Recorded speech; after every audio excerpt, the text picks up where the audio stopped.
భగవతే వాసుదేవాయ. మోహనవాణి తెలుగు పోడ్కాస్ట్ శ్రోతలకు నమస్కారం. ఉపాధ్యాయుల సంక్షిప్త తెలుగు వచన శ్రీరామచరిత మానస నవాహ్నిక పారాయణము. సంకలనం శ్రీ ఉపాధ్యాయుల వెంకటేశ్వర్లు గారు. శ్రీ గురుభ్యో నమః. మహాగణాధిపతయే నమః. శ్రీ సీతారామాభ్యాం నమః. చరితం రఘునాథస్య శతకోటి ప్రవిస్తరం ఏకైకమక్షరం పుంసాం మహాపాతకనాశనం. రామం రామానుజం సీతాం భరతం భరతానుజం సుగ్రీవం వాయుసూనుం చ ప్రణమామి పునః పునః. హనుమంతుడు అశోక తరుపత్ర పల్లవములలో చిన్ని రూపముతో దాగుకొని అత్యంత దీనయ్యి ఉన్న సీతామాతను గాంచి దుఃఖిస్తాడు. ఆమె దుఃఖం ఎలా పోగొట్టగలనా అని యోచిస్తూ ఉండగా బాగా అలంకరించుకొని తరుణీమణులతో కలిసి దుఃఖితే ఉన్న సీతాదేవి దగ్గరకు వచ్చి సామధాన భేద దండోపాయములతో సీతాదేవిని వశపరుచుకోజూశాడు రావణాసురుడు. ఇంతవరకు నిన్నటి రోజున మనం విన్నాం. ఇక ఈరోజు రావణాసురుడు సీతాదేవిని భయపెట్టడం తరువాత కథ విందాం. సీత రావణాసురునితో, ఓయి నీచ దశముఖుడా, ఎక్కడైనా మిణుగురు పురుగుల ప్రకాశమునకు కమలములు వికసించునా? నీ స్థితి అటువంటిదేనని తెలుసుకో. రఘువీరుడి అమోఘ బాణము గురించి నీకు తెలియదా? ఎవరూ లేనప్పుడు దొంగవై నన్ను ఎత్తుకువచ్చిన అధముడవు నీవు, సిగ్గు శరము లేని నీచుడవు అన్నది. ఆ మాటలు విని మహోగ్రుడైన రావణుడు వరం నుంచి ఖడ్గము తీశాడు. ఈ విధంగా అన్నాడు, సీత, నీవు నన్ను అవమానిస్తున్నావు. ఈ కర్కశ ఖడ్గముతో ఇప్పుడే నీ శిరస్సు ఖండించగలను. ఇప్పుడైనా త్వరగా నా మాట అంగీకరించు, లేదా ఓ సుందరి ప్రాణములకు నీళ్లు వదులుకోవలసి వస్తుంది. అప్పుడు సీత అన్నది, ఓరి పాపి, నీలి కమలముల వంటి సుందర స్వరూపుడు నా ప్రభు. ఆయన యొక్క బాహుద్వయమైనా నా మెడ అలంకరించవలేను, లేదా నీ భయంకర ఖడ్గమైన నా కంఠము ఉత్తరించవలేను అన్నది. ఆమె మాటలు విన్న రావణుడు ఆమెను సంహరించుటకు వెళ్ళబోగా మయుని పుత్రిక మండోదరి అతనిని ప్రబోధించి వారించింది. రావణుడు రాక్షస స్త్రీలతో, మీరందరూ సీతను భయపెట్టి హింసించి నా మాటగా చెప్పండి. 1 నెల రోజులలో ఈమె నా మాట అంగీకరించకపోయినట్లయితే ఈ ఖడ్గముతో ఈమెను సంహరించి తీరుతాను అని చెప్పి అంతఃపుర భవనంలోనికి వెళ్ళిపోయాడు. ఇక త్రిజట స్వప్నము. తరువాత రాక్షస స్త్రీలు అనేక భయంకర రూపములు ధరించి సీతను బహువిధములుగా భయపెట్టారు. అప్పుడు వారిలో త్రిజట అనే ఆమె ఈ విధంగా చెప్పింది. ఆమె శ్రీరామచరణములందు అత్యంత భక్తి కలిగిన వివేకవతి. ఆమె రాక్షస స్త్రీలందరినీ పిలిచింది. తనకు వచ్చిన స్వప్నం గురించి ఈ విధంగా చెప్పింది. త్రిజట చెప్తోంది, నాకొక కల వచ్చింది.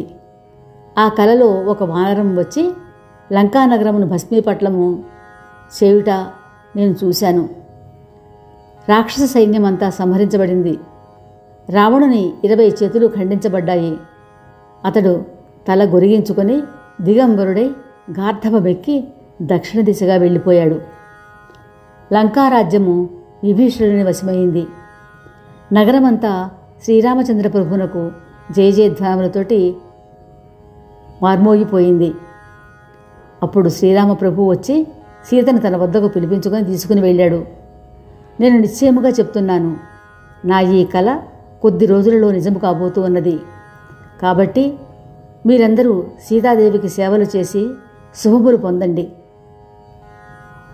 అని చెప్పగా రాక్షస స్త్రీలు భయపడ్డారు, సీత పాదములపై పడ్డారు. తరువాత వారందరూ ఎక్కడి వాళ్ళక్కడికి వెళ్ళిపోయారు. సీతాదేవి మనసులో నెల గడువు పూర్తి కాగానే ఈ నీచ రావణుడు నన్ను ఎలాగైనా చంపుతాడు అనుకొని త్రిజటతో చేతులు జోడించి ఇలా అన్నది, మాత, కష్టకాలంలో నీవు నాకు దిక్కైనావు. నేను ఈ శరీరం వెంటనే త్యజించే ఉపాయం నాకు చేసిపెట్టు. శూలముల వంటి ఆ రావణుని దుర్భాషలు చెవులతో విని ఎలా సహించగలను? సీతాదేవి చెప్పినది విని త్రిజట ఆమె పాదములు తాకి ప్రభు బలపరాక్రమములు సుందరకీర్తి వర్ణించి చెప్పి, ఓ సుకుమారి, ఇప్పుడీ అర్ధరాత్రి నిప్పు దొరకదులే అని ఆమె నూరటపరిచి తన ఇంటికి వెళ్ళిపోయింది. సీత అనుకున్నది, ఎవరిని అని ఏమి ప్రయోజనము? దైవమే నాకు ప్రతికూలమయ్యను. నాకు నిప్పు దొరకదు, ఈ వ్యధ సమసిపోదు. ఓ అశోక వృక్షమా, నీవైనా నా ప్రార్థన విని శోకము పోగొట్టి నీ అశోకనామమును సార్థకము చేసుకో. సీతాదేవి అత్యంత విరహపీడితే ఉండట చూసిన హనుమంతునికి క్షణం ఒక యుగంలా గడుస్తూ ఉంది. ఇదే సమయమని భావించి ఉంగరము సీతాదేవి ఎదుట పడినట్లుగా జారి విడిచాడు. సీతాదేవి లేచి ఆ ఉంగరం తీసింది. తీసి చూడగా ఆ ఉంగరము రామనామాంకితమై అతి మనోహరంగా ఉంది. సీత సంభ్రమ ఆశ్చర్యములకు లోనైంది. సంతోషము విషాదము ఒకేసారి కలిగి ఆమె మనసు కళవడపడింది. పరిపరి విధములుగా యోచించు సమయంలో హనుమంతుడు సుమధురముగా శ్రీరామచంద్ర సద్గుణావళిని గానం చేశాడు. ఆ గానం విన్నంతనే సీత దుఃఖమంతా మాయమైంది. హనుమంతుడు శ్రీరామ కథను ఆద్యంతముగా చక్కగా వినిపించాడు. అప్పుడు సీత అన్నది, ఆహా, చెవులకు అమృతోపమానముగా ఈ సుందరగాథను చెప్పిన ఆ మహాత్ముడు ఎవరో కానీ ఆయన నా ముందు ఎందుకు ప్రత్యక్షమవటలేదు అనుకుంది. హనుమంతుడు చెట్టు దిగి సీత ఎదుటకు వచ్చాడు. ఆశ్చర్యపడి ఆమె ముఖము పక్కకు తిప్పుకున్నది. హనుమ ఆమెతో, ఓ జానకీమాత, నేను శ్రీరామదూతను. ఆ కరుణాపైనిపై ప్రమాణం చేసి చెప్తూ ఉన్నాను. ఆ ఉంగరము తెచ్చినది నేనే. అమ్మా, శ్రీరామచంద్రుడు ఆనవాలుగా నీకు ఇది పంపించాడు. సీతాదేవి అడిగింది, నరునకు వానరునకు సయోధ్య ఎలా సంభవము? సయోధ్య ఎలా కుదిరినది ఆద్యంతము విపులముగా హనుమంతుడు వర్ణించి చెప్పాడు. హనుమంతుని భక్తిభయ వచనములు విన్న సీత మనసులో విశ్వాసం కలిగింది. ఈతడు మనోవాక్కాయ కర్మలచే త్రికరణ శుద్ధిగా దయానిధి శ్రీరాముని దూతయే అనుకుంది. శరీరము పులకరించి కనులలో నీరు నింపుకొని అన్నది సీత, నాయనా హనుమా, విరహ సాగరములో మునిగిపోతున్న నాకు నీవు నా అమ్మవై వచ్చావు. నీకు నా ఆశీస్సులు. ఇంకా తమ్ముడు లక్ష్మణుడు సహా ఆనందధాముడు రాముని క్షేమ సమాచారములు వినిపించు అనగా హనుమంతుడు ఆమె మహావిరహ శోకాకుల చిత్తయిందని అత్యంత నమ్రతతో మృదువుగా ఇలా చెప్పాడు. ఓ మాత, కరుణామయుడు సౌందర్యనిధి శ్రీ రాఘవుడు సోదరుడు లక్ష్మణునితో శారీరకముగా క్షేమముగా ఉన్నప్పటికీ మీ విరహ వ్యధచే మహాశోకాకులుడే ఉన్నాడు. శ్రీరాముని హృదయములో మీపై అపార ప్రేమ ఉన్నది. అమ్మా, మీరు మనసులో అన్యథా భావించవద్దు అని మారుతి అశ్రుపూరిత నేత్రుడై గద్గద కంఠముతోటి ఇంకా అన్నాడు. అమ్మా, శ్రీరామచంద్రమూర్తి మీతో ఇలా చెప్పమన్నారు. సీత, నీ వియోగముతో నాకు అన్ని విషయములు ప్రతికూలములైనవి. ఏ ఏ వస్తువులు గతములో హితకరములో అవన్నీ ఇప్పుడు వ్యతిరేకములై పట్టి పీడిస్తూ ఉన్నాయి.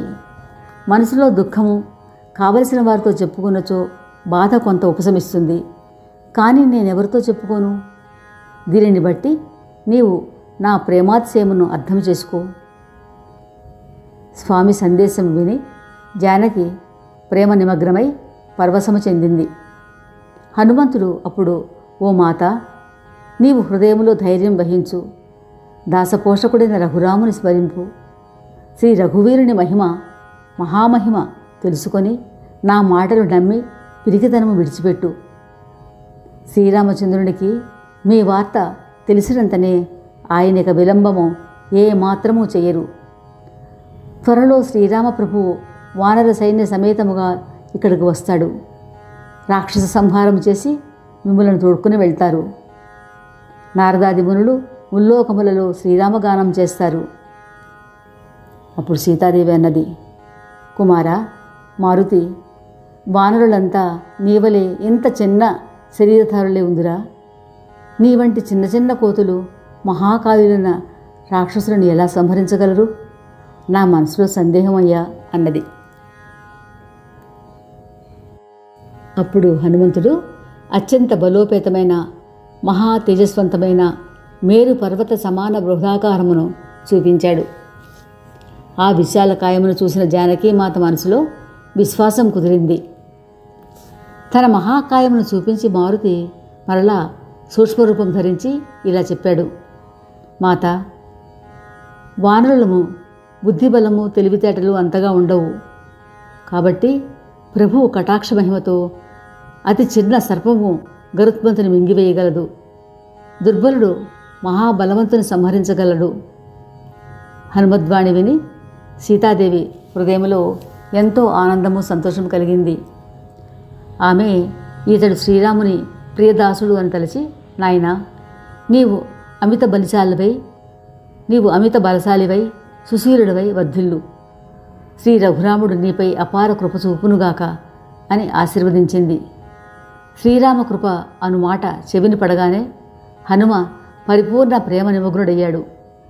మాటిమాటికి సీతామాత చరణములకు మొక్కి చేతులు జోడించి ఇలా అన్నాడు, మాత, నేడు నేను ధన్యుడనయ్యాను. మీ ఆశీర్వాదం అమోఘము, జగద్విదితము అని మరలా, అమ్మా, మధుర ఫల సమృద్ధములైన ఈ వృక్షములను చూడగా నాకు బాగా ఆకలి వేయుచున్నది అన్నది. సీతాదేవి, కుమారా, మహాకాయులైన రాక్షసయోధులు తోటను కాపలా కాయుచూ ఉన్నారు అన్నది. మారుతి, మీరు అనుమతించిన వాళ్ల భయము నాకేమీ లేదు అన్నాడు. జానకీదేవి హనుమంతుని బుద్ధిచాతుర్యము బలదర్పములు చూసి ప్రసన్నతతో శ్రీ రఘువీరుని తలుచుకొని వెళ్ళి, మధుర ఫలములు భుజించవు నాయనా అని చెప్పింది. హనుమంతుడు సీతాదేవికి నమస్కరించి తోటల్లో ప్రవేశించి కడుపు నిండా ఫలములు సేవించి తరువాత వృక్షములను ధ్వంసం చేయసాగాడు. కావలి ఉన్న రాక్షసయోధులు అడ్డుకొనగా వారిని సంహరించాడు. ఈ విషయమును రావణునకు చెప్పగా మరలా అనేక మంది మహాయోధులను పంపించాడు రావణాసురుడు. వాళ్లను కూడా హతమార్చగా తిరిగి అనేక మంది మహాయోధులను పంపించాడు. వాళ్ళు వచ్చుతున్నట్లు చూచి పావని ప్రళయ గర్జన చేసి వాళ్లను కూడా హతమార్చాడు. రావణుడు ఈసారి అనేక మంది ఉత్తమ యోధులతో సహా తన కుమారుడు అక్షయుని పంపించాడు. ఆంజనేయుడు వారిని కూడా సంహరించాడు. అక్షయవధ వార్త విని క్రోధపరుసుడయ్యాడు రావణుడు.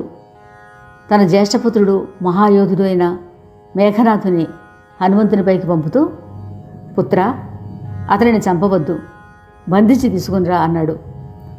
మేఘనాథుడు మారుతిని బంధించుటకు వెళ్ళాడు. హనుమంతుడు తనలో ఈసారి మహాభీకర యోధుడే వస్తూ ఉన్నాడని తలచాడు. పళ్ళు పటపటలాడించాడు. మేఘనాథునితోటి తలపడ్డాడు. హనుమంతుడు మేఘనాథుని ఒక ముష్టి ప్రహారం చేసి చెట్టెక్కి కూర్చున్నాడు. ఆ దెబ్బకు మేఘనాథుడు మూర్ఛిల్లాడు. కొంతసేపటికి తేరుకున్నాడు. లేచి ఎన్నో రాక్షస మాయలు చేశాడు. కానీ ఏ విధముగానూ అతడు మారుతిని జయించలేకపోయాడు. చివరగా అతడు మారుతిపై బ్రహ్మాస్త్రం ప్రయోగించాడు. ఆ బ్రహ్మాస్త్రములకు కట్టుబడి ఆంజనేయుడు చెట్టుపై నుండి కిందకు పడిపోయాడు. పడేటప్పుడు కూడా అనేక మంది రాక్షసులను చంపాడు. హనుమంతుడు మూర్ఛితుడయ్యాడని తెలుసుకొని మేఘనాథుడు అతనిని నాగపాశముతో బంధించి తీసుకుని వెళ్ళాడు.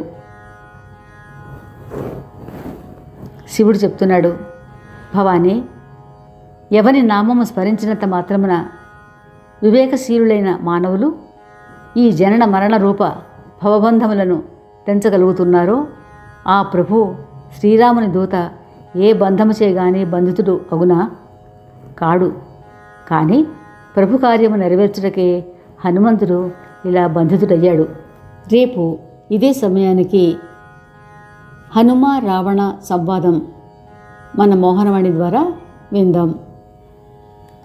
శ్రీరామరక్ష సర్వజగద్రక్ష. శ్రోతలకు ధన్యవాదములు. మోహనవాణి తెలుగు పోడ్కాస్ట్ వింటున్న శ్రోతలందరికీ హృదయపూర్వక ధన్యవాదాలు. వినండి, వినిపించండి, వింటూనే ఉండండి మోహనవాణి తెలుగు పోడ్కాస్ట్. మీరు వింటున్నారు మోహనవాణి.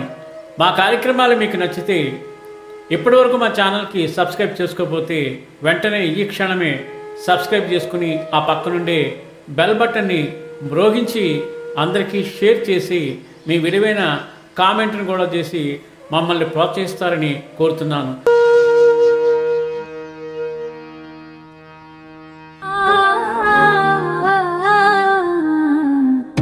మోహనవాణి మదిని దోచే